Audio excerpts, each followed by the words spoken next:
여 위원장님 저희 방송에서도 모시고 했었습니다. 그래서 그때 제가 잘 사회를 잘 못 봐서 그런지 아마 가슴에 담아두고 계신 이야기에 한 3, 40%도 못하고 가신 것 같아서 오늘 또 이어서 2탄을 부탁드려 보도록 하겠습니다. 여러분 다 내가 대한민국을 제대로 보고 있었나? 아니면 내가 살아가는 방식 또는 내가 옳다고 생각하는 것들이 과연 얼마나 많은 사람들한테 지지를 받고 있었나? 뭐 이런 회의 같은 것도 좀 느껴졌을 것 같고, 저는 정말 제가 요새 우울증으로 들어가지 않기 위해서 발버둥을 쳐요. 근데 이제 몇 가지가 있는데요. 하나는 당연히 이제 선거나 우리 더 길게 보면 한국 사회가 미래에 희망이 있는 사회가 될까, 더 절망이 깊어지는 사회가 될까. 제가 지난주에 조선일보에 쓴 글도 아무리 봐도 일본이 걸어갔던 잃어버린 30년으로 줄다름 치는 것 같다라고 하는 거가 이제 뭐 경제나 경영에 관심 있는 입장에서 제일 우려되고 있었던 거고, 그건 사실은 뭐 어제 오늘의 걱정은 아니었고 늘 갖는 걱정이었는데 이제 정치적 희망마저 없는 것 같다라고 하는 게 두 번째고요. 이 바이러스 사태가 얼마나 더 우리 삶을 짓누를까 하는 거에 대한 것도 즐겁지 않은 기억이죠. 특히 저는 저희 학생들이 지금 상당히 예민해져 있어요. 왜냐하면 상당히 직장을 버리고 하나 1년에 한 2천만 원 이상의 돈을 내고 MBA로 온 학생들이 내년 졸업할 때 과연 직원을 뽑는 회사가 몇 개나 있을까 하는 거 있고요. 제가 지난 3년 동안 제 학생들을 미국하고 영국하고 계속 직수출을 했는데 올해도 아주 유명한 여학생, 박사과정 학생이 졸업 예정자거든요. 근데 그런 미국의 좋은 대학에 취업을 시키려면 평소에 연구도 잘해야 되지만 저희들 큰 학회에 가서 발표하면서 제가 그런 학교 교수님들한테 막 소개도 시켜주고 칭찬도 해주고 막 이래야 되거든요. 그래서 제가 그 학생의 마케터가 돼야 돼요. 그런데 이미 미국에 갈 기회 3개가 다 캔슬됐어요. 그리고 이제 나머지 하나가 있는데 12월 달에 인도에서 학회가 있는데 제가 거기에 또 중요한 오가나이저여가지고 막 논문을 받아가지고 심사를 지금 진행하고 있는데 아무도 몰라요. 실제 인도에 그 학회가 될지 안 될지 또 줌으로 하자고 그러지. 그러면 이 학생은 지금 저하고 4, 5년을 바쳐서 교수가 되겠다는 꿈으로 있었는데 그 꿈을 실현시킬 수 있을지 없을지도 그렇잖아요. 그러면 저도 지금 살아가는 보람에 대한 것 같고, 그래서 상당히 이제 그런 불확실성이 오는 거가 우울한 게 많고, 여러분도 뭐 좀 있을 것 같은데, 특히 제가 이제 그 선거 후에 보수권에서 선거 사전 조작설에 대해서 강하게 반대 의견을 냈더니 저한테 던져지는 언어 폭력에 대해서 한국이 얼마 정도로 문명화된 사회인가, 그거에 대해서 너무 큰 정신적 충격을 지금 받고 있습니다. 그래서 그런 것 때문에 제가 이제 우울증이란 말은 좀 이상하고, 저는 워낙 낙관론자고 토론하는 걸 두려워하지 않는 사람이라서 그렇긴 한데, 과연 근데 제가 존경했던 많은 분들 요새 선거 후에 만났더니 다들 자기가 생각했던 대한민국, 자기가 메인스트림이라고 생각을 했는데 소수인 것 같다, 이런 거에서 오는 정신적 공황 상태에 대해서 많이들 얘기를 하세요. 되게 생각이 깊으시고 지력이 높고 인생을 저보다 한 10년 이상 더 사신 분들이 그런 고민을 하는 걸 제가 듣고 있습니다. 그래서 우선 우리 여 위원장님은 지금의 한국에 대해서 어떻게 생각하시는지 총선 후에 그 한국에 대해서 어떻게 생각하시는지 먼저 좀 여쭤보면서 이야기를 시작해 보도록 하겠습니다. 이게 원래 두서없이 아무 말이나 이 교수님이 막 던지면 옆에 나온 사람은 그냥 막 대답하고 들어가는 자리인가 보죠? 이윤영 선생님한테 아까 전화 물어보니까 뭐 하는 거냐고 그랬더니 모르신대요. 그러면 이제 선생님 스태프인 이병태 TV에 상주하시는 우리 엔지니어 겸 모든 운영을 총괄하시는 김영훈 선생님한테 전화를 했더니 연락 못 받으셨네요. 그럼 본인은 그랬더니 왜 안 줘요? 그랬더니 자기 소관 아니래. 그래서 그렇구나. 그랬더니 아무도 말씀 안 하시면 원래 이런가 보다. 그런 거죠. 근데 궁금했어요. 여기 어떤 분들 오시나 BTL 하길래 뭐지? BLT 샌드위치는 많이 먹어봤는데 BTL은 좀 그랬는데 생각보다 팬클럽이 굉장히 두껍다는 거에 일단 놀랐어요. 딱 봐가지고 뭐 팬클럽이 있을 것 같지 않으신데 맨날 그렇지 않습니까? 맨날 혼자 막 얘기하시다 그렇죠. 방송 보면 알잖아요. 막 얘기하시다가 그 다음에 동의가 안 되거나 옆에서 막 뭐라고 하면은 막 히스테리 막 내다가 그다음에 훅 끊어버리잖아요. 근데 생각보다 팬들이 두꺼운 건 또 뭐지? 그런 거 비법이 좀 있을 것 같아서 좀 보려고 그래서 이제 온 게 하나가 있고요. 그다음에 이제 이슈들이 겹치잖아요. 지금. 그리고 이 보수가 혁신한다 그래가지고서 좀 잘 되겠거니 했는데 혁신은 개뿔 완전 개판돼 버렸죠. 그래서 그래도 그거 안 하면 살 길이 없잖아요. 우리가 뭘 하겠어요 지금? 쟤들하고 뭐 말 같지도 않은 나라 말아먹기에 뭐 동참을 할 수도 없고 우리는 태생적으로 그 꼴은 못 보고 사는 사람들이고 그러면 모여서 이런 그룹들이 이렇게 그냥 다 일상생활을 충실하게 하는 거 그걸 최고의 가치로 삼는 거. 그다음에 대통령은 뭐 하는 직업이냐 그랬을 때 멍청하게 재량권을 휘두르는 걸 권력이라고 하는 게 아니라 법적인 법치를 하는 거 법에 따라서 하는 거지 이게 나라꼴이 엉망인 건 재량권 국가라서 그렇거든요. 재량권 국가는 법과 시행령의 괴리가 너무나 크기 때문에 그럼 뭐예요? 법 가지고 농단을 하도록 계속 이어져 왔기 때문인데 그걸 우리는 못 참는 거잖아요. 그래서 그러면 우리 저런 식의 떼쓰기, 피해자 팔이, 그 다음에 즙짜기, 시체 팔이 이 꼴은 못 보겠고 사람이 할 짓이 아니고 과거에 좀 써먹었다 치자. 그러고서 이제 눈 좀 감아줬고 니네들이 하도 힘들게 사니까 그러니까 우리가 직접 못하는 거 우리는 산업 현장에서 뛰고 실제로 일을 하고 학문을 하느라고 바빴는데 니네 뭐 돌 던지기를 했으니까 좋아. 그러면은 그 부분에 대해서는 뭐 노골 인정해 줄게 했더니 그냥 오버해서 있는 대로 아주 나라를 아작을 내네. 이거를 보지 말자 해서 이제 모인 거잖아요. 그리고 오늘의 한국 사회가 어떠냐?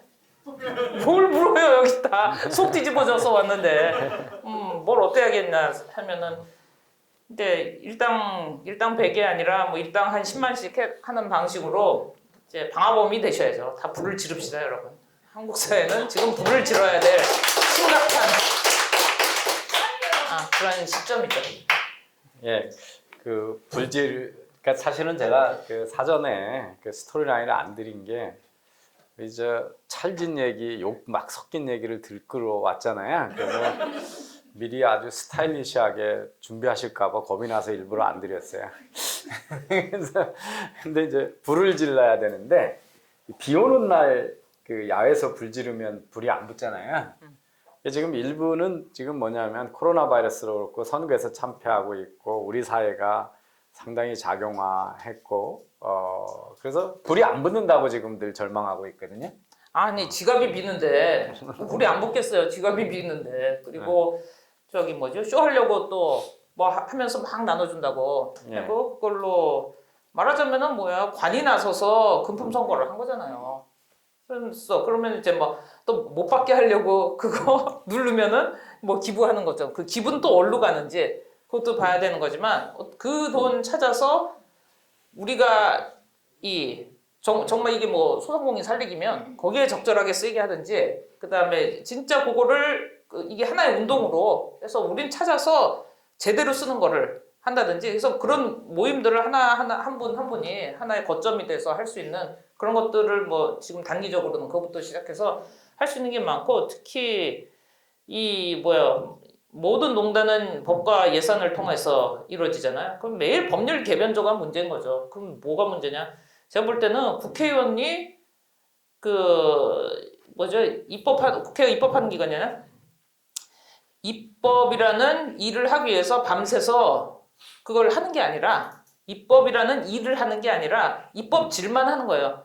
병신 쓰레기 같은 것만 잔뜩 써놓고 나 모르지만 올렸어요. 그것도 나도 했어요. 그 건수만 카운트해서 자기가 업무라고 생각을 하고 그걸로 평가받는다고 생각하는데 아니죠. 그거 쓰레기 같은 법들을 하고 뭐 1년에 폐기되는 게 수만 개씩 되면 그 책임을 져야죠. 아무 일도 안 하고 그냥 놀고 자리 차지하고 권력질을 하기 위해서 그러고서 나 거기서 마치 한 것처럼 일한 것처럼 보이기 위해서 온갖 쓰레기 법령들에 온갖 쓰레기 시행령들 그거 국무회의에서 의결되도록 멍청하게 그냥 이렇게 저렇게 눈 감아주고 그거죠. 그러니까 이 답답한 것들을 어떻게 그럼 했어야 될까를 생각을 해보니 이렇게 모이신 분들이 답답한데 뭘 해야 될까 이런 분들이잖아요. 그러면 뭐 다 학당에서 공부하시고 또 선생님 그 신도들이 되기까지는 뭐 그냥 됐겠어요?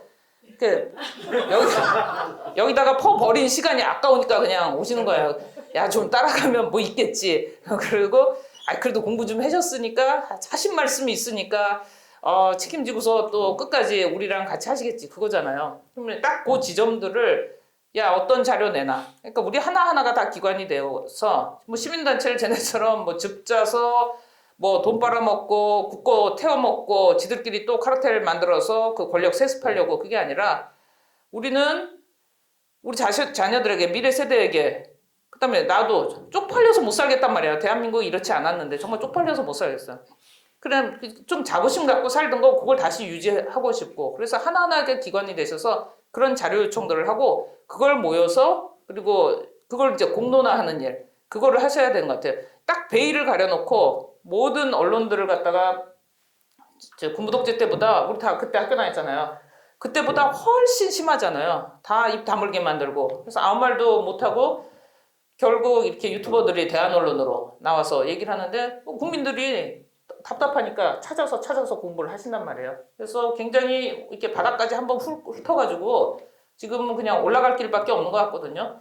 그 속도를 우리가 좀 여기 계신 분들이 더 내기 위해서 다음번에는 뭐를 갖고 올까요? 휘발유를 다 한 통씩 하고 불을 좀 질러야겠습니다. 예.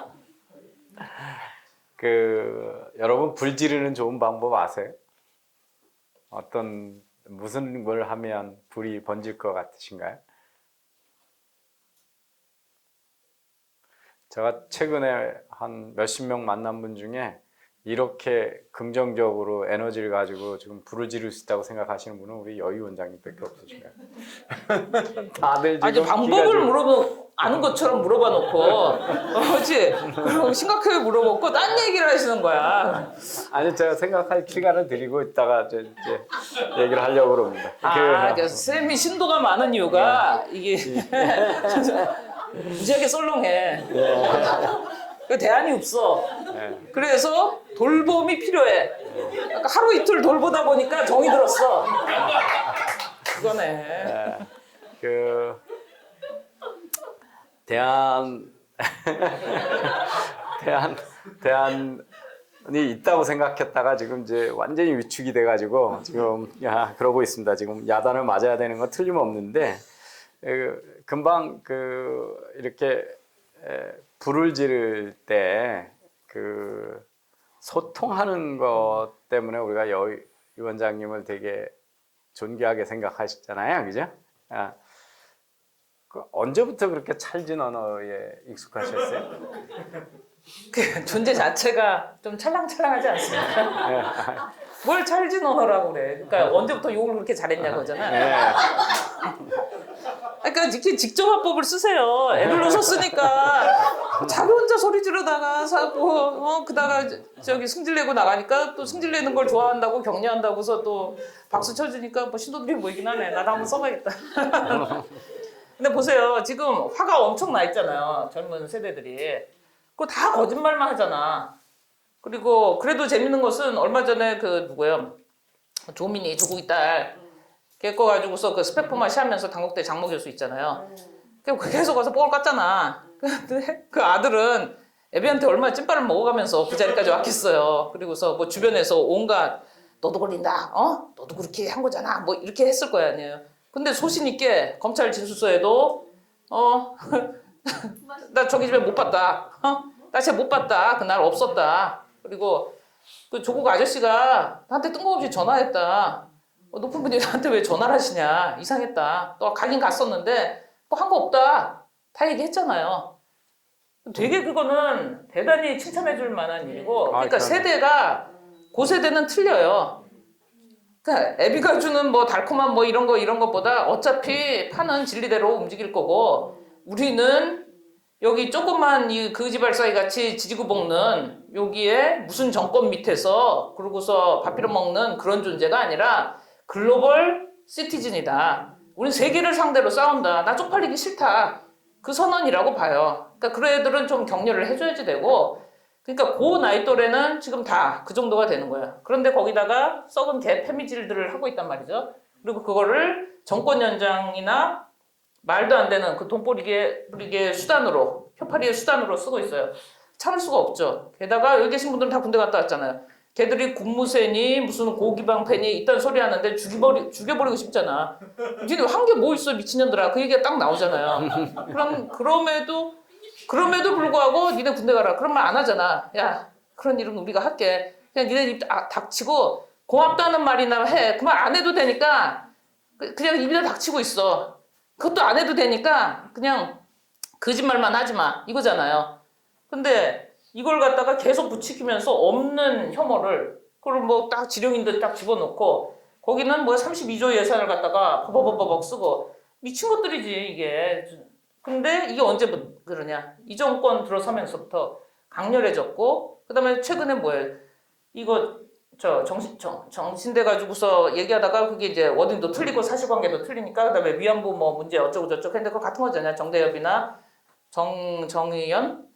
정의기억연대 그 워딩도 길대면서요. 헷갈리게.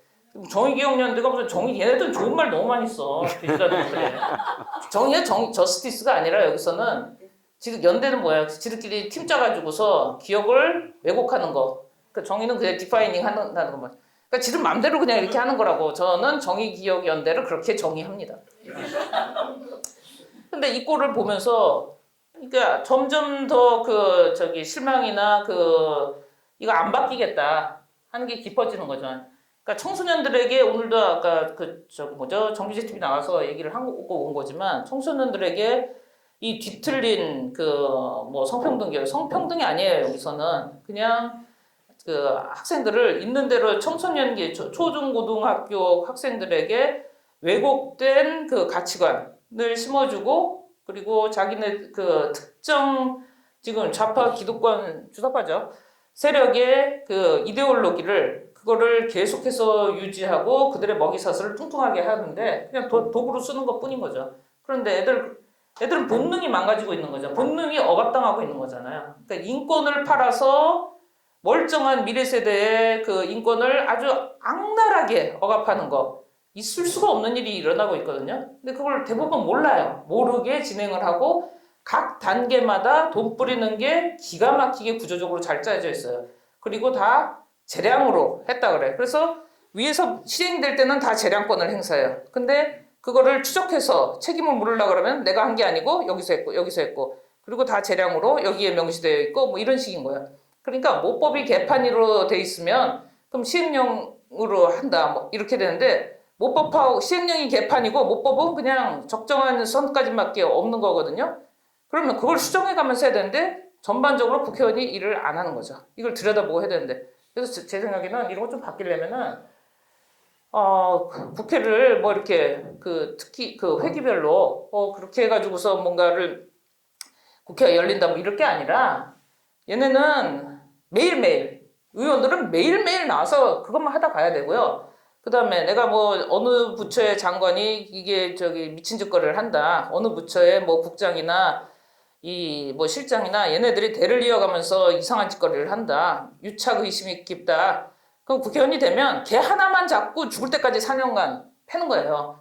그래서 드러내는 거죠. 한 사람이 그렇게 샘플을 보인다. 그러면 나머지들도 그렇게 하게 돼 있고 이 사람은 하는데 딱 들어가면서 왜 니네들 그러잖아요. 국회의원 뭐 저도 지난번에 선거 한번 나가봤지만 하면은 다 그러잖아요. 유권자들 입장에서 야 언제 뭐 저기 뭐 저 지역 주민님 뭐 유권자님 이네가 언제 오늘만 그러고 또 4년 내내 그냥 개 갑질할 거 아니야 이러잖아요. 그러니까 그런 것도 필요 없어요. 돌아다닐 필요도 없이 일을 해서 한 놈을 때려잡어. 그리고 거기를 바로 딱 세워요. 그러면 그 사람은 평생 하게 될 건데 그걸 안 하고 이것도 봐줘야 되고 저것도 보고 뭐 왜? 그 다음 거 갈 생각에 그러니까 사심이 어쨌든 이렇게 망치는 거잖아요. 이걸 그래서 우리가 계속해서 공론화해서 너는 좀 이걸 해라. 그리고 그거를 요구해주는 그런 것들을 뭐 이런 채널들 통해서 좀 많이 해야 될 것 같고 그런 인식 개선부터 이제 우리가 저변 확대를 좀 해야 될 것 같습니다. 제가 이제 불려온 주제 말 너무 많이 해서 죄송합니다. 아니. 그 의정 감시를 하고 그 성과에 따라서 국회의원이 되고 이러면 사실 좋은 세상이 오죠, 그죠? 예. 근데 이제 우리가 이런 의정에서 국민으로서 그러니까 우리가 소비자잖아요, 정치의 소비자. 소비자 운동에 대한 자각이나 연대가 너무 없어서 이제 그 국회의원이 어떻게 했건 상관없이 어느 당 출신이면 우리 지역에선 다 뽑아주고 이제 이러면서 모든 게 어긋나기 시작을 하거든요. 제가 지난번에 박근혜 대통령 초기에 국회가 법을 통과했는데 뭐냐면 젊은 학생들이 온라인으로 컨택트 렌즈를 못 사게 만드는 법을 통과시켰어요. 예. 그런데 반드시 그게 누가 한 거냐면 안경사 협회가 로비를 한 거야. 컨택트 렌즈라면 안경점에만 가서 공인된 안경점에만 가서 사게 돼 있는 거예요. 근데 그 가격이 어떻게 되냐면 해외 직구로 홍콩에서 사면 1,000원이 안경점에 가면 10,000원이에요. 10배 가격이에요. 그래서 이제 화가 나서 그 방송에서도 비판을 하고 뭐 그랬거든요. 근데 그때 발의자로 누가 있냐면 이혜리 사의원 뭐 이런 분이에요. 그 당시에 여당 한국당의 의원들이 그다음에 바둑 잘 두시는 분 뭐 이런 분들이 다 거기에 발의자로 돼 있어요. 그래서 당신들 이게 어떻게 자유시장 경제의 원칙에 원하는 거고 학생들 돈을 뺏어서 안경사한테 갖다 주는 건데 이런 거를 했냐 그랬더니 자기는 모르는데 그 안경사 협회의 로비를 받은 보사부 직원이 와가지고 잘 모르는 애들이 콘택트 렌즈 하다 보면 실명의 위험도 있고 뭐 이렇게 위험이 있으니까 안전을 위해서 규제를 해야 된다 그래서 그냥 이름 빌려준 거다. 이게 이제 우리나라 그 국회의원들이 하는 짓이에요. 그리고 막 다른 거 가지고 싸우다가 예산국회 마지막 되면 하루에 한 250 몇 건, 뭐 300건을 그냥 하루에 다 통과시키거든요. 지가 뭘 통과시켰는지도 몰라요. 그래서 이게 품질 관리가 안 되고 소비자 운동이 안 되니까 지금 이렇게 됐는데 우리 여 위원장님 지금 말씀하신 걸 하려고 그러면 정말 새로운 유튜브 채널이 하나 있어야 돼요.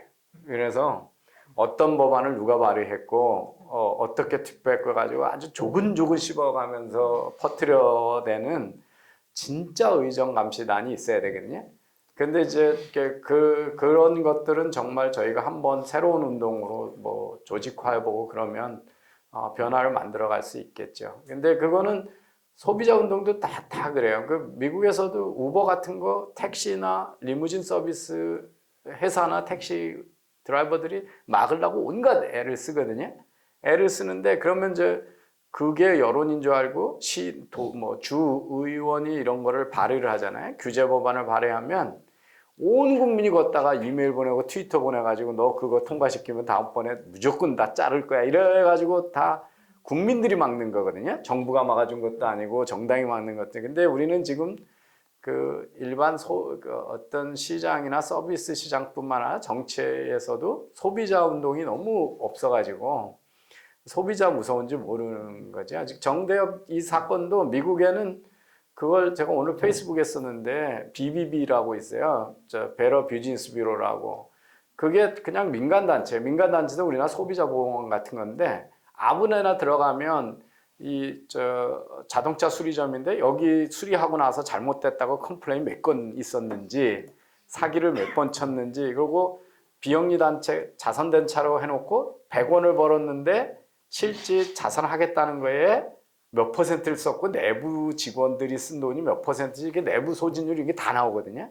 그래서 자선 그 채러티 하라고 전화 오잖아요. 저 시골에 있는 어린애들 도와주기 뭐 그러면 그 BBB에 들어가 보면 이 단체가 지들 먹고 살려고 자선단체라고 그러는지 사기치는 데인지 알고 있어요. 이게 민간 단체들이 그런 정보를 가지고 공유하고 감시하니까 사회가 투명해지거든요. 근데 정부한테 맡기면 정부는 그 권력 가지고 맨날 지네 좋으면 사단법인 재단 등록해주고 등록 취소한다고 그러고 협박하는 데만 쓰잖아요. 그리고 제대로 공무원이 뭐 그거 사건 터지기 전에 평소에 잘 관리할 리도 없잖아요. 그래서 지금 말씀하신 거는 우리 사회에 아주 그 소비자 운동이 없다. 정치든 시장이든 소비자 운동이 흩어져 있고 하나도 단합된 힘이 없다라고 하는 점에서 상당히 중요한 화두를 던지신 것 같아요. 예. 그 시민단체라는 게 지금 불투명성의 표상이잖아요. 네. 어제 그 정대현이 하는 것도 얼마나 뻔뻔합니까? 할머니가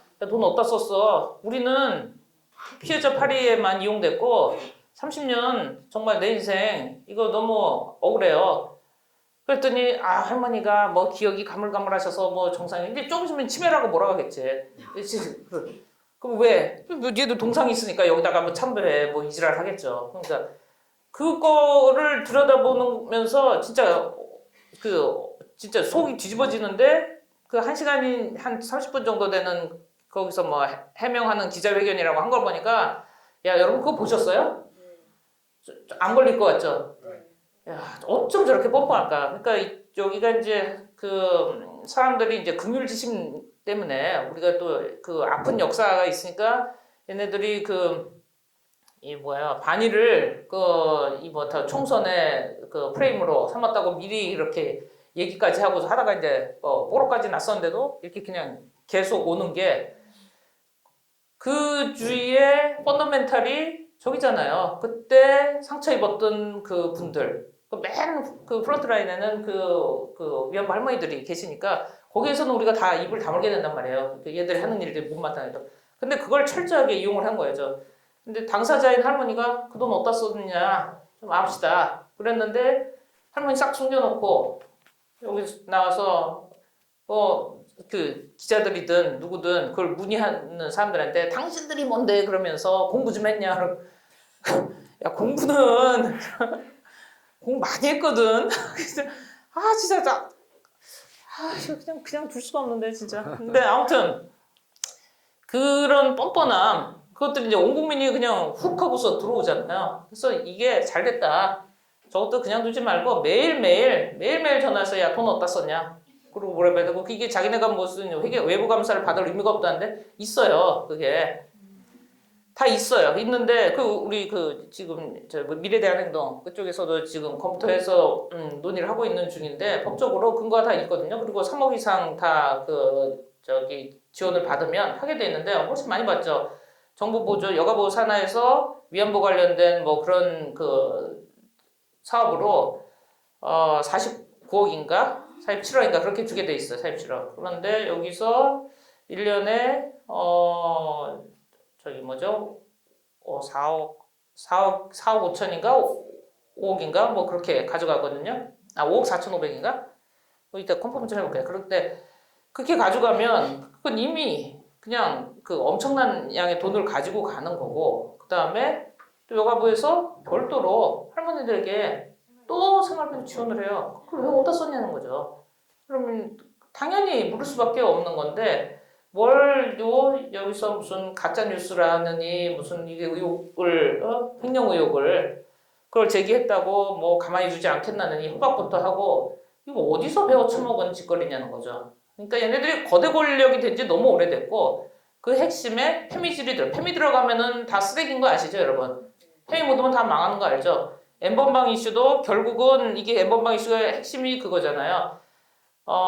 그 불법 매출을 한 인간들, 걔네들, 그 범법자들을 상대로 걔들을 협박해서 또 다른 사업을 벌인 거 그거잖아요. 그 두 요소를 그거를 다 따로따로 그거를 수사를 해서 따로따로 죄를 물으면 되잖아요. 그런데 엠번방 그러니까 딱 그 성적인 문제 그것만 포착을 해서 남성 이 사회는 여성 혐오가 가득하고 그래서 남성 혐오는 정당하고 성교육 이렇게 또 성평등 교육 이런 식으로 시켜서 이 여성 페미들 얘네들을 양산하는 도구로 쓰자. 지금 이 짓거리를 하고 있는 건데 기가 막히잖아요. 그러니까 창녀한테 왜 국가가 배상을 하냐? 걔네가 무슨 뭐 걔네 뭐 똥오줌 이런 거까지 다 팔고 뭐 이랬던 거 아시죠? 그러니까 매춘했던 거고. 그러니까 생화학 불법 무기 유통 판매자예요. 걔들은 한마디로. 근데 그런 것들을 무슨 누가 보면 아주 나라고한 년들인 줄 알겠어. 근데 마치 걔네들을 불쌍한 약자인 것처럼 그렇게 둔갑을 시켜가지고서 의도가 너무 그게 악랄하잖아요. 그거를 집행하고 하는 사람들이. 그러니까 법이든 무슨 규제든 그걸 만들어내니까 뭔 사건만 나면 딱 성과 관련시키고 그리고 관련된 여자들은 다 피해. 아직도 한마디도 그걸 안 했어요. 그게 매춘을 했으면서 이제 미성년자인 애들. 그럼 걔네들은 다 뭐 피해자로 또 가해자인 동시에 그러니까 이게 범법자인 동시에 피해자다. 근데 범법은 그건 아예 얘기를 안 한다는 거죠. 그리고서 뭐 돈 주고 뭐 생활비 지원하고 아니 걔네가 뭐 생활비 없어가지고서 학교 안 다녔습니까? 미친 짓이죠. 무슨 5천만 원씩 주고 돈이 썩어서 문드러진 것까지도 어떻게 이해를 하겠는데 이건 질서 자체를 완전히 뒤집어 버리는 거니까. 그리고 요게 하는 게 뭐예요? 또 법을 만들죠.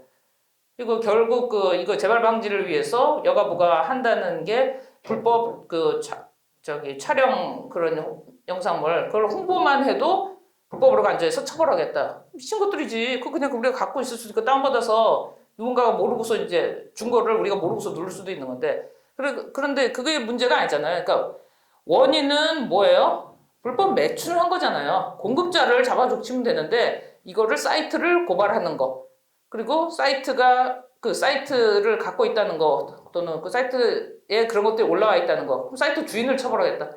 제정신이 아닌 거죠. 왜? 사이트를 하는 거는 돈을 가진 플랫폼 사업자고 그 다음에 매춘하는 거는 매춘하는 그렇게 불법을 저지른 애들 그들이 여자라는 이름으로 있어야 여성이라는 이름으로 있어야 또 뭔가를 씌운단 말이죠. 그러니까 아주 구조적인 악행에 악행을 더해가는 건데 그거를 그걸 파낼 생각을 안 하고 계속해서 하고 있죠. 그러니까 피해자 파리를 계속해서 하는데 이제 도가 지나쳤는데도 그냥 자기들끼리는 아닥을 하고 저기 부산 그 오거돈 사건에 대해서도 한 명도 얘기를 안 했어요. 그 피해자는 어디 갔는지도 지금 모르는 거고. 그러니까 이런 그 총체적인 그 사기 행정. 그러니까 돈을 나눠주는 거 이들이 이제 뭐예요? 절대 권력이에요. 이런 그 정의원 같은 데가. 뭐 입법, 사법, 행정기관보다 그 위에 있는 건데, 그러니까 다 낡은 이데올로기가 아니라 다 뒤틀린 사기. 그거를 갖다가 마치 이념이고, 그리고 마치 숭배해야 될 것은 그 신천지보다 훨씬 더 악랄하고 저질 그 사이비 종교 집단 같은 그런 짓을 하는데 이거를 우리는 생활이 바쁘니까 말을 다 못하잖아요. 그러니까 이 알리는 방식을 어떻게 해야 될까? 이게 알아서 여기까지 오셨는데 굉장히 피곤한 일이거든요. 어떻게 좀 더 효과적으로 할까? 그 고민을 해서 빨리 불을 질러야 되는데. 예, 저 불질릴 대상은 참 많은 것 같아요. 제가 그 정대협이 대응하는 걸 보면 그분들의 증언을 가지고 그렇게 반일 선동을 해놓고는 그 할머니가 위안부 할머니가 항의를 정했더니 기억이 나쁘다. 그럼 그 나쁜 기억의 증언을 믿고 여태 자기들이 선동을 했냐 하는 거 있고요. 거기다 자녀들한테 목돈 물려주고 싶어서 그렇다라는 그야말로 인격살인이잖아요. 그 어떤 사람이. 근데 오늘 중앙일보에서 그분 찾아가서 3시간 동안 그 인터뷰를 했는데 13살 일서부터 모든 것을 뭐 다 세세히 기억하시는 아주 총명한 거, 자기가 뭘 하고 싶은지도 아주 분명하게 그 연세에 자기가 왜 이 정대협이 잘못됐고 수요 집회가 잘못됐고 애들한테 올바른 역사 교육을 어떻게 시킬지 그 소명의식도 분명하신 표현이 되게 아주 그 스마트하신 분이더라고요. 근데 그런 분들을 위에서 일한다고 해놓고 자기네한테 조금 비난하니까 무조건 그냥 바로 인격살인에 들어가는 아주 폭력적이잖아요. 그래서 폭력적이고 그 다음에 이제 지난번에 한일 선동할 때 똑같죠. 이 토착외구 또 들고 나와가지고 이 반일 선동 이제 여기 건물이 그 소위 반일 종족주의가 우리 사회에 거하게 뿌리라고 하는 것을 계속 이제 이승만 학당에서 이용훈 교수님이 크게 문제 제기를 했는데 아직도 이제 저희가 그 소수인 것처럼 그들의 그런 토착 외구서를 들고 나오면 저쪽이 완전히 이성이 마비가 되거든요. 페미주의도 나오면 이성이 마비가 되잖아요. 그래서 이게 저기 그 이성이 마비된 좀비들하고 싸우는 것처럼 참 피곤한 일이 없어요. 왜냐하면 말을 섞을수록 피해가 오니까. 그래서 이 프레임 전쟁에서 이제 계속 밀리고 뭐 이러면서 그런데 그런 의미에서도 이제 이 우리 여 위원장님이나 이 보수가 분명한 타겟을 가지고 싸워야 된다 이런 것들이 몇 개의 이제 이렇게 다원화된 채널들이 이렇게 페미니즘이나 반일 종족주의나 뭐 이승만 학당이 하는 것처럼 경제적 자유에 대한 제약에 대한 건 뭐 저희가 이렇게 하는 것처럼 이렇게 싸워야 되고 아까 소비자 정치에 대한 소비에 대해서는 아주 그 어떠한 문제를 정말 끈질기게 일관되게 얘기를 해야 되잖아요. 근데 이제 지금 제가 뭐 생각이 다르신 분도 많겠지만 이 선거 조작설 이런 거로 해가지고 우파들끼리 총질하고 이렇게 되고 망상을 쫓아서 막 이렇게 되고 이런 것들이 이제 전력의 낭비이고 그리고 대부분의 우파 채널이라고 해서 사람 많이 모으는 거는 종편 나오는 코멘테이터들 같이 그냥 그 귀에 그냥 꽂히는 그냥 분노를 대신 해소해 준다 그럴까? 그런 차원에서 그냥 저희 에너지와 감정만 소비하고 이렇게 어떤 일관된 메시지를 사회에 이슈화를 못하고 그냥 시를 쫓아서 계속 흘러가는 이 모습이 어떻게 수정될 수 있을까에 대해서 저희가 고민을 많이 해야 되고 저도 요즘에 제가 이제 공격받으면서 아까 저쪽에 하는 언어 폭력과 똑같은 폭력을 이쪽에서도 지금 자행하고 있다라고 하는 점에서 그러면 어떻게 자정 노력을 해야 이 문제를 벗어날 수 있을까 이제 그런 화두를 지금 며칠째 고민을 하고 있습니다. 근데 제가 이제 한 가지는 뭐 이렇게 훌륭하신 여러 채널들하고 같이 하는 것도 있지만 이제는 제 혼자 무슨 채널을 운영하고 이런 거는 안 되겠다. 이걸 어떻게 여러 명이서 이렇게 조직화하고 세력화하고 뭐 이런 것들에 대해서 좀 구체적인 계획을 내놓을 때가 된 것 같다 이런 생각을 지금 하고 있습니다. 그래서 그게 지금 막 부글부글 끓어가지고 이제 막걸리가 막 되려고 신내가 나는 중인데 조금 더 끓어오를 때까지 제가 고민을 좀 더 하고 여러분 인풋을 좀 받도록 하겠습니다. 그 페미 보면 우리 여 위원장님도 잘 공격하는데 저는 한동안 그 다해라 시둥이 뭐 비롯해서 이쪽에 페미니즘 까시는 젊은 여성들 있잖아요. 그래서 어쩌다가 이렇게 뭐랄까 극단적이고 타락한 페미니즘이 우리 사회에 뿌리가 내려가는데 제가 여자가 아니라서 통 이해가 안 돼요. 생각이 있는 그 브레인에 뭐 뇌세포가 있으면 어떻게 저렇게 얘기를 하지? 뭐 이런 생각이 드는데 한국의 남자들이 그만큼 혐오의 대상이 돼 있나요? 여성들한테 이게 부패한 권력 사슬이고 부편 그 정부 돈 빼먹는 이렇게 저 권력 사슬이고 부패 사슬이라서 그런 건가요?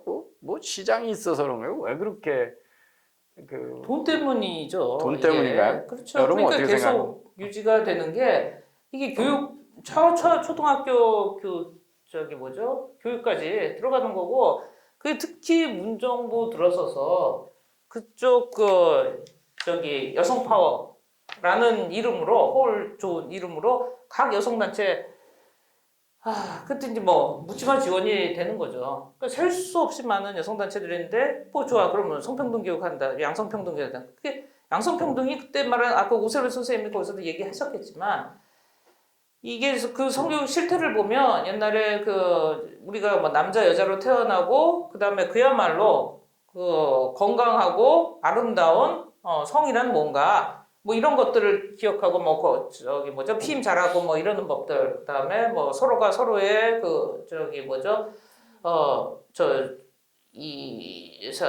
그 생리적인 다름을 인정을 하고 그다음에 서로를 케어하고 뭐 이런 것들 그런 것들을 알려주는 그런 거였는데 이게 완전히 바뀌어지고 그건 없어지고 그다음에 뭐 젠더 이데올로기라고 그래서 성적 내 성적 정체성은 내가 결정한다. 그럼 뭐 원리적으로는 지구상의 인구 수만큼의 성적 정체성이 있을 수 있는 거죠. 그리고 그걸 해가지고 네 맘대로 살아라.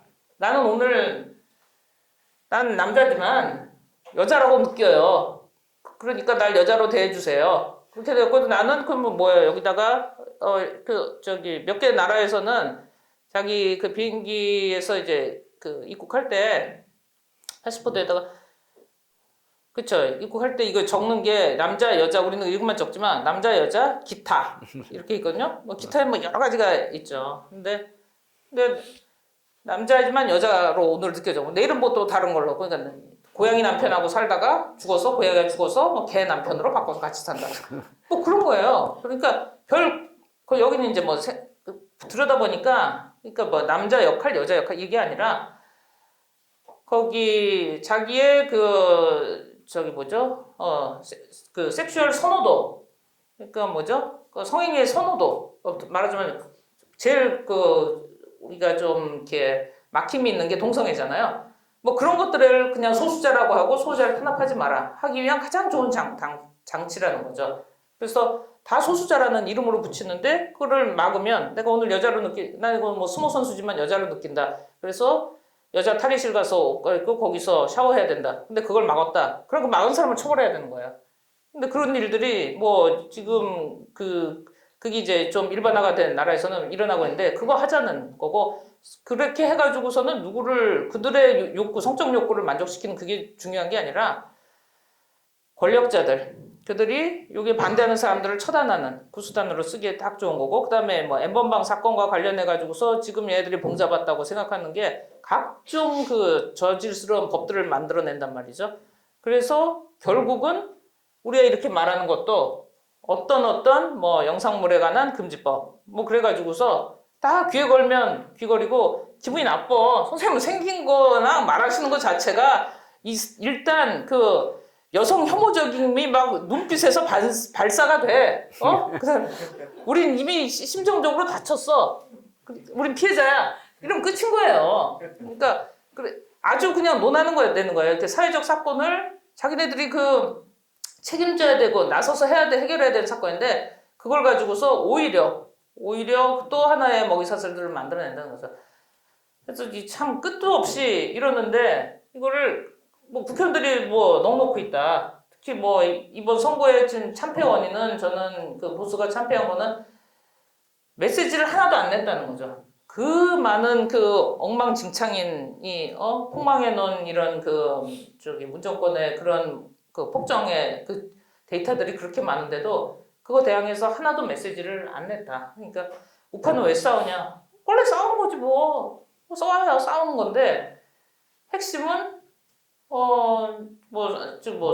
선거 개표 조작이냐 뭐냐 뭐 부정선거냐 지금 그걸 가지고서 이제 궁금해서 좀 찾아보자. 그래서 선거관리 시스템 전체를 한번 들여다보자. 거기 어떤 업무 태만이 있었는지 찾아보자. 그대로 하고 메시지를 안 내서 우리가 망해서 이거에 대해서 대국민 사과를 한다든지 우리 어떻게 하겠다든지 빨리 플랜과 비전을 선포를 해야 되잖아요. 근데 그거를 하자는 입장인데 뭐 어떻게 해서 이렇게 싸우는 모양새처럼 그렇게 보여요. 그렇지만 사실 가야 하는 거는 우리는 원래 이 포지션대로 자유 경쟁 그리고 경쟁을 하면 뭐예요? 그러면은 이게 격차가 있을 수밖에 없어요. 그거 하려고 기득권 얻기 위해서 우리 경쟁하고 연락에 시험 보고 그러고 사는 거예요. 그거 원하는 거예요. 그래서 사기치지 말아라. 이래서 먹고 살고 내가 일한 것만큼 평가 제대로 받고 싶은 거. 그 공정성을 훼손하지 말라는 거거든요. 그래서 사실 저는 선거 문제 가지고서는 그렇게 고민할 사안은 아닌 것 같고, 제일 염려스러운 거는 왜 아직도 메시지를 못 내고 있는지. 이런 정대협, 또 정의연. 정의롭지도 않은 것들이 자꾸 정의자 쓰니까 좀 토 나올 것 같아요. 여기에 대해서 강력하게 니네 해체해라. 뭐 하는 썩어 빠진 것들이냐. 니네 해체해. 여가부 니네 다 해체해. 아니 우리가 그냥 다 폭탄 갖고 가서 그 앞에서 몇 개씩 터뜨리든지 그런 걸 좀 해야 된다고 생각해요. 그리고 조목조목 사례들이 많잖아요. 그러니까 한 분 한 분이 시민 운동을 하는 기관이 되셔서 다 정보 공개를 요청을 하시고, 그건 우리가 그 기법은 다 공유를 해야겠죠. 그래서 문제를 실제로 해결하고 그거를 이렇게 올리고, 저는 이 시점에서 나라 걸 완전 개박살 날 뻔한 이 시점에서 그래도 다행인 거는 이 유튜브라는 게 있어서 유튜브가 정말 게임 체인저라고 생각을 해요. 그래서 우리가 가진 그 못된 욕망을 그냥 계속해서 투사하는 그들을 무리로부터 우리가 할 수 있는 말들, 그다음에 자꾸 강요된 재갈들을 기술의 힘으로 벗게 하는 거. 그 기술이 너무나 보편화된 기술이라서. 그래서 저는 게임 체인저 기술이 엄청난 데 있는 거 아닌가 하고서 이제 IT 또 경영하시는 분들은 맨날 그런 거 생각하시지만, 저는 일상생활 속에서 제가 겪어본 거로는 유튜브가 엄청난 것 같고, 지금 당장 그냥 풀뿌리로 할 수 있는 게, 그리고 실질적으로 아주 효과가 높은 거 아닐까 생각을 하고요. 아까 선생님 말씀하셨지만 그냥 혼자 하는 거는 한계가 있는 것 같다. 이제 좀 다른 방식을 생각해야 된다. 그래서 그 말들을 요새 많이 하고 있는 거 있어요. 제 주변에 계신 분들도 그렇고. 그래서 뭔가 이렇게 폭발력 있는 그런 이렇게 기획들이 좀 만들어질 것 같고, 곧 실행될 것 같습니다. 그래서 그때 다시 한번 전체적으로 이렇게 공유하는 게 좋은 것 같고, 핵심은 이게 투명성. 그 기술이 지금 좋은 건 투명성이잖아요. 4차 산업, 선생님 많이 하실 말씀 많겠지만, 그것 역시 핵심은 투명성. 그냥 사인하는 순간 그냥 업로드 되니까 중간 관리자, 공증인 다 필요가 없어지는 거. 그게 핵심인 것 같고, 그거대로 가게 한다는 거는, 정부가 지들이 말을 했잖아, 맨 처음에 할 때. 그러니까 우리는 그거 가져가서 자, 이거대로 해. 그리고 네 말한 거대로만 해. 그러고서 계속 요구를 하는 거죠. 다 아는 얘기인데. 네, 근데 일부 젊은 보수층의 정치권에 있는 분들, 이준석 최고위원도 그런 얘기 하는데, 보수가 이제 태극기 부대 노인애들 얘기만 자꾸 하다가 젊은이들한테 외면을 받았다 이러면서, 보수가 얘기 못한 것 중에 하나, 20대에서 남자들은 상당히 보수 지지가 커졌는데 여성들은 철저히 외면하는 게, 보수권이 페미니즘 이런 운동에 대해서 너무 스토리가 없다. 그게 좋든 싫든 간에 그냥 겁내는 거죠. 그죠? 그러니까 겁을 냈으니까. 공부를 안 해서, 공부 안 하면 우리 시험 볼 때 겁나잖아요. 그러니까 그거 안 나오기를 제사 지내는 거밖에 없잖아요. 그러니까 근데 꼭 나오죠. 그 여성 중에서도 그걸 극단으로 분리해서, 그러니까 그 사람들은 생각이 안 바뀌겠죠, 그죠? 근데 이제 대부분한테 저게 극단적이고 옳지 않은 거라는 걸 해주는 메시지가 분명히 있어야 되잖아요, 그죠? 거기에 편승을 하든지, 그게 그쪽에서 정말 다수고 머저리티라고 해서 단기적으로 편승을 하든지 구분하든지. 근데 당연히 보수주의, 자유주의 가치에 보면 구분을 해서 어느 게 메인스트림이고 어느 게 극단적인 건지를 구분해 줘야 되는데 다들 도망만 가고 이제 아무도 이슈화하지 않는 사이에 그냥 20대들은 자기들은 외면당한, 그러니까 보수 정당으로부터는 자기네는 관심도 없는 계층이라고 하는 인식이 있다. 저는 저 제자들 중에 타다 정말 좋아하는 그 MBA고 지금 대기업의 부장급 하는 여성 제자들 많거든요. 그때 그들 정말 분노했거든요.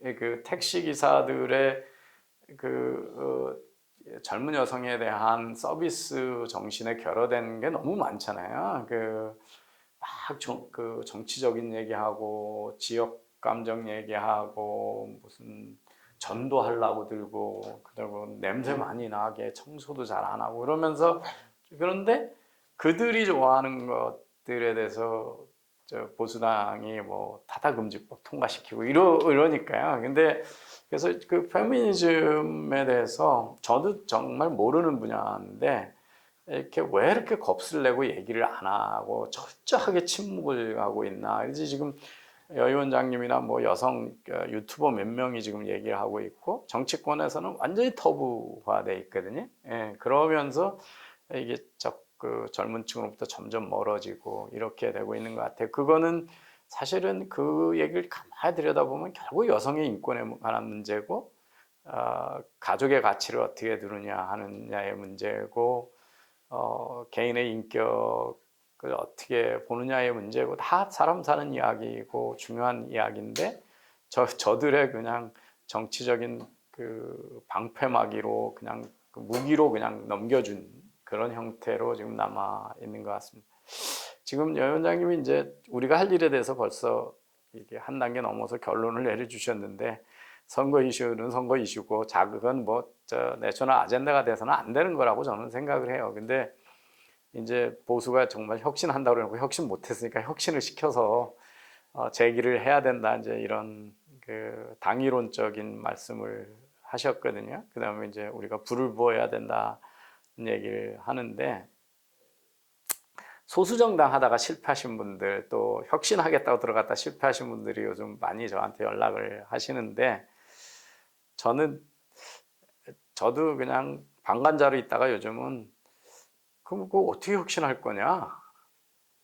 김종인이 들어오면 혁신이 되냐? 저는 80대 노인을 갖다가 앉혀놓고 거기서 킹메이커 만들어 놓고 시키는 대로 따라 하겠다는 독재 당권 하에서 무슨 그 정당이 제대로 쓸 거라고 생각하는 건 정말 독재에 너무 순응하는 아주 쾌쾌먹은 과거의 방식이라고 생각을 하고 이게 밑에서부터 민주화가 되려면 어떻게 해야 되냐. 그래서 제가 저 기독자유당 분들 만났을 때 그래서 당신들 정말 당원이 20만 명이면 5만 명만 다 이끌고 한 블록으로 들어가 가지고 입당해 가지고 하면 당 접수할 수 있다. 통합당.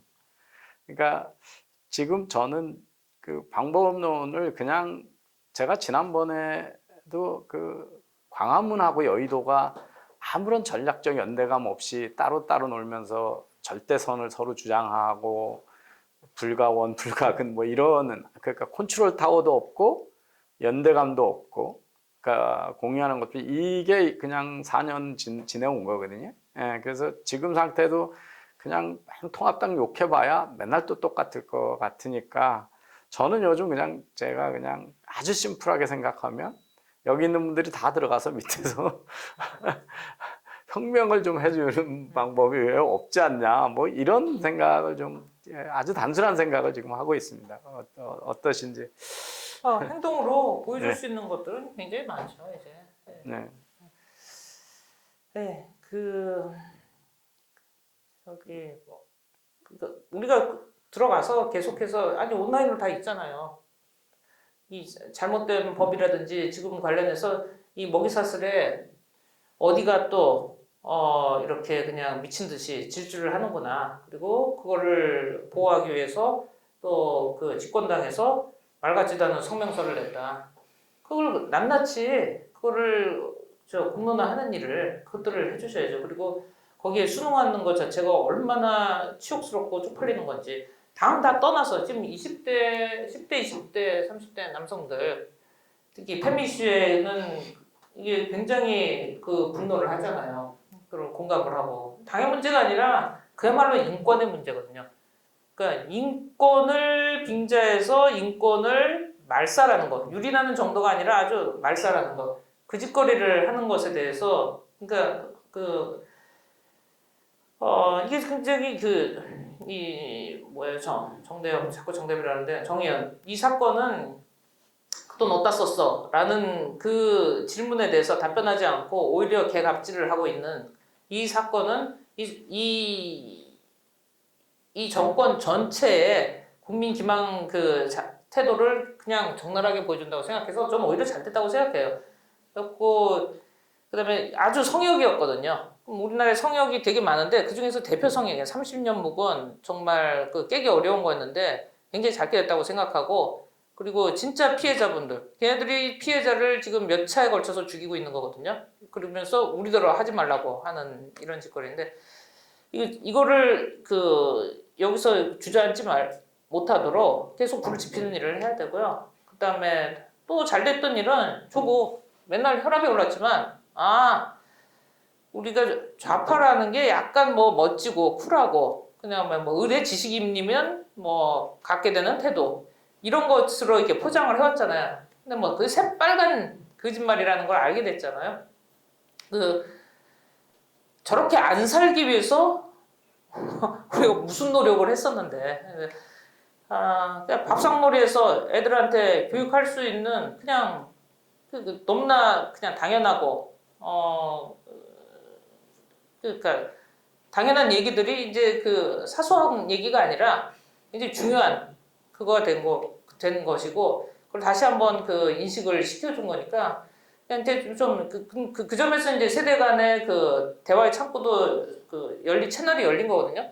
아들은 맨날 게임하고 엄마는 맨날 소리 지르고 아버지는 휴대폰 보고 이런 게 아니라 이렇게 케어할 수밖에 없는 얘가 뭐 배워오는지 학교에서 나는 범죄자래 아빠 난 잠재적 범죄자래 근데 그 기가 막혀 하는 마음을 갖고 들여다보고 야 니네 선생 전화번호 대봐 그리고 선생은 아유 교장 선생님 우리는 그거 모르고요 저기 다 저기서 시켜가지고서 나와서 교육청에서 나와서 하는 거고요 다 외부 강사가 하는 거죠 근데 이 짓거리를 못하게 하는 거는 가짜 학부모 연대 뭐 가짜 여성 연대 그러니까 가짜 걔들 다 시민단체한 이름으로 각종 우리 세금 뜯어먹는 악기들 말고 우린 내 돈 내서 내가 먹고 살지만 이건 안 되겠다 똑바로 해 라고 하는 목소리들을 계속 내주는 일을 옛날보다 많이 쉽게 할 수 있다는 거 그게 이제 지금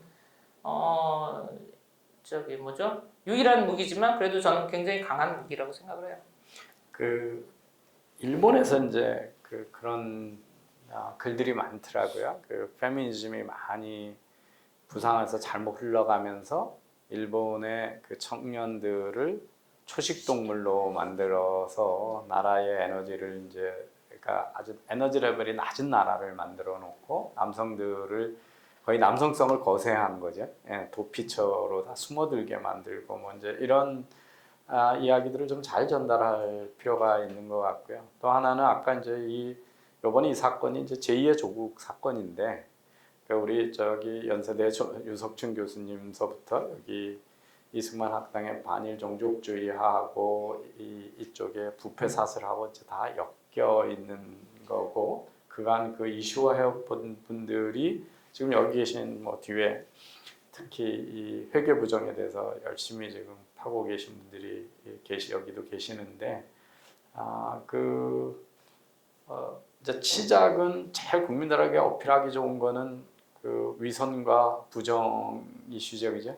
예, 더 길게 가면 거짓의 뿌리가 어디서부터 시작되느냐의 이슈이기 때문에 큰 고구마 줄기인 건 틀림이 없는 것 같아요. 그리고 아까 지금 막 비가 내리고 뭐 구름이 껴가지고 불이 잘 안 붙으려고 그러는데 불쏘시개 하나 이제 분명히 인화성 있는 사건이 터지고 있는 거라고는 보여집니다. 그래서 저희가 더 열심히 해서 불을 크게 지를 수 있고 바로잡는데 소재가 되지 않을까 그런 생각이 듭니다. 근데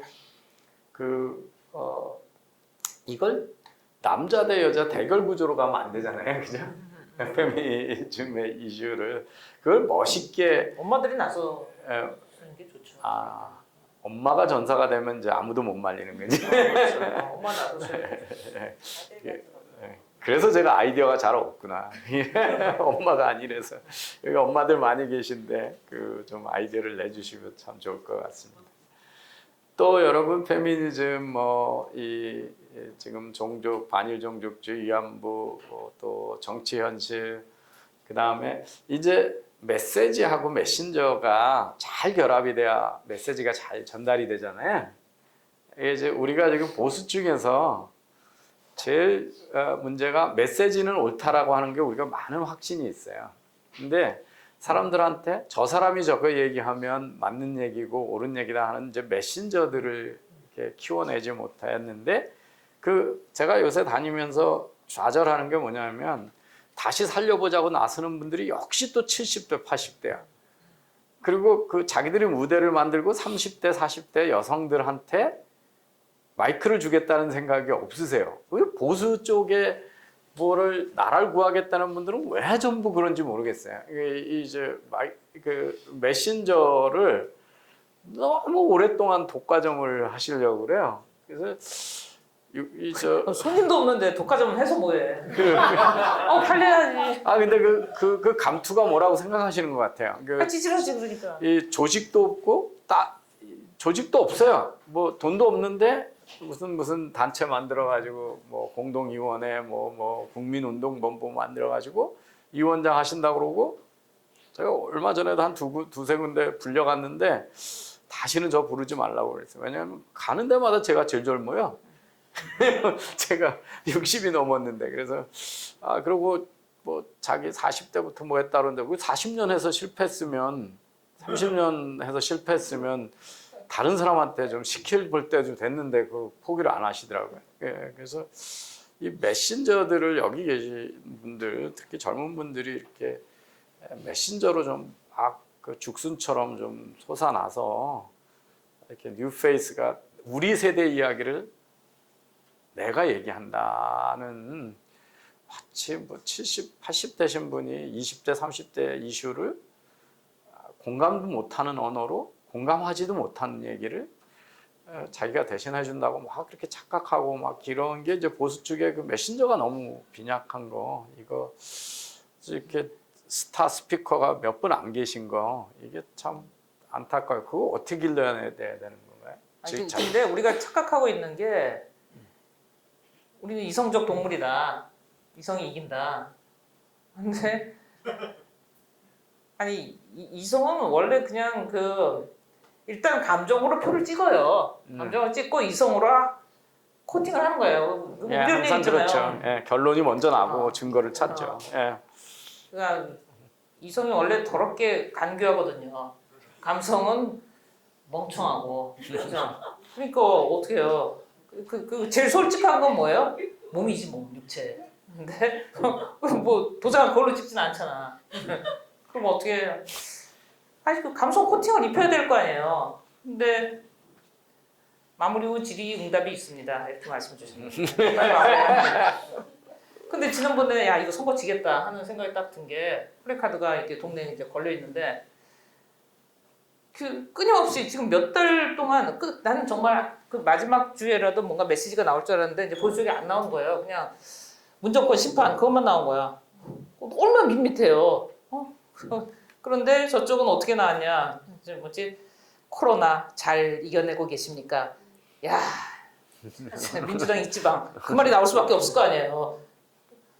아니 얘네는 이렇게 코팅을 해서 지금 다른 얘기 해봐야 다 불리해. 그런데 우리가 그거를 애써서 하고 있습니다. 여러분 제일 중요한 게 뭐예요?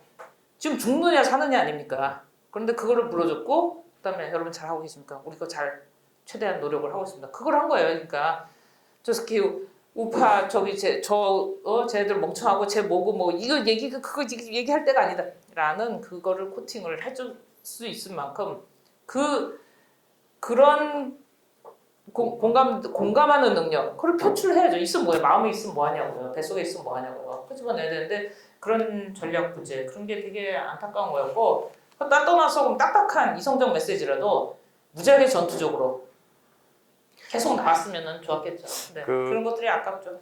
저기 모의에 정신이 홀려서 그런지 찔러주고 먹여줘도 못 받아 먹어요.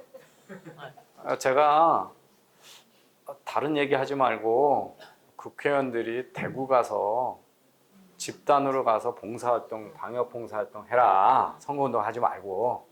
그 다음에 한국당이, 통합당이 마스크 걷어가지고 의료진들한테 전달하는 이벤트부터 해라. 초기에. 그렇게 건의를 했거든요. 굉장히 좋은 네, 그 그러고 작전이었는데. 정말 문재인을 깨고 싶으면 대만에 급파를 해서 어떻게 해서 방역을 초기에 못 들어가 막았는지 저 세미나 같은 거를 하면서 대만하고 우리를 비교하게끔 프레임을 바꿔라 이런 제안을 드렸어요. 하나도 안 받아들여졌어요. 그러니까 그래서 뭔가는 정신이 딴 데가 있는 집단이에요. 그래서 떠먹여줘도 잘 안 받아들여지더라고요. 예. 한 시간이 다 됐고요. 제 의도대로 시나리오 없이 하니까 훨씬 더 재밌습니다. 뭐 본인만 재밌지 뭐가 재밌어. 그렇게 저 씹는 재미가 있잖아요. 그래서 저는 재밌었습니다. 여러분 재미없어요? 네, 재밌습니다. 여기 다 착하세요, 이렇게. 그러니까 이제 오공구미를 이런 식으로 상대하니까 그러니까 지는 거예요. 봐, 나는 그냥 가만히 대충 개겨도 된다. 국미 착하니까 찍어주겠지. 개뿔 찍긴 뭘 찍어? 안 찍어. 여기 나가서 다른 데 찍어요, 선생님. 여러분 그렇죠? 그러니까 어떻게 해요? 떠먹여줘야 되나? 또 먹여주는 게 아니라 아가리 딱 벌려서 이거 드럼통으로 들여부어야지. 그 일을 하자고 하셔야죠. 그렇죠, 여러분? 저기 질의응답 시간이 따라서 1시간이 지금 예상 시간보다 한 5분이 지나서 그러면 질의응답 시간을 하도록 하겠습니다.